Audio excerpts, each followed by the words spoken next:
Four legendary actors അങ്ങനെ ഉണ്ടാവാറുണ്ടോ? അങ്ങനെ ഉണ്ടാവാറില്ല. കാരണം നമ്മൾ അഭിനയിക്കുന്ന ഒരു പടത്തിനകത്ത് നമ്മളെ വിളിക്കുന്ന ഒരു ക്യാരക്ടറിൽ അത് ഡിമാൻഡ് ചെയ്യുന്നതായിട്ടുള്ള കുറച്ച് കാര്യങ്ങളുണ്ട്. അതാണ് നമ്മൾ കൊടുക്കാൻ ഉദ്ദേശിക്കുന്നത്. അപ്പോൾ നമ്മൾ കൊടുക്കുമ്പോൾ നമ്മുടെ കൂടെയുള്ള കോ ആർട്ടിസ്റ്റിൻ്റെ അടുത്തും നമുക്ക് എന്താ പറയുക, സന്തോഷത്തോടുകൂടി അവരത് പറയാൻ പറ്റും. ഇങ്ങനൊരു മൊമെൻറ്റും കൂടെ ഉണ്ടായിരുന്നെങ്കിൽ ഞാനിങ്ങനെ ഇട്ടാൽ അങ്ങനെ വന്നാൽ നന്നായിരിക്കുമോ എന്ന് ചോദിക്കാറുണ്ട്. അത് എല്ലാവരുടെ അടുത്തും ഇല്ല.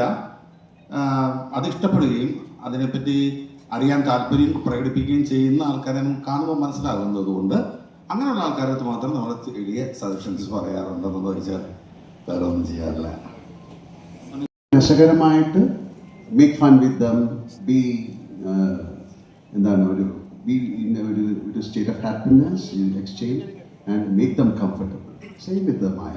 അപ്പം മായ ഒരു സംടൈംസ് വി ഫീൽ അയ്യോ ഈ കുട്ടി എന്താ ഇങ്ങനെ ചെയ്യണമെന്ന് ഇവരത്തല്ല എല്ലാവർക്കും തോന്നാം, മറ്റവർക്കും തോന്നാം. അതിനെ ഒരു ഇറിറ്റേറ്റഡ് ആകാതെ സെയിം വിത്ത് ഡയറക്ടേഴ്സ് ഓൾസോ അല്ലേ. ചില ഡയറക്ടേഴ്സ്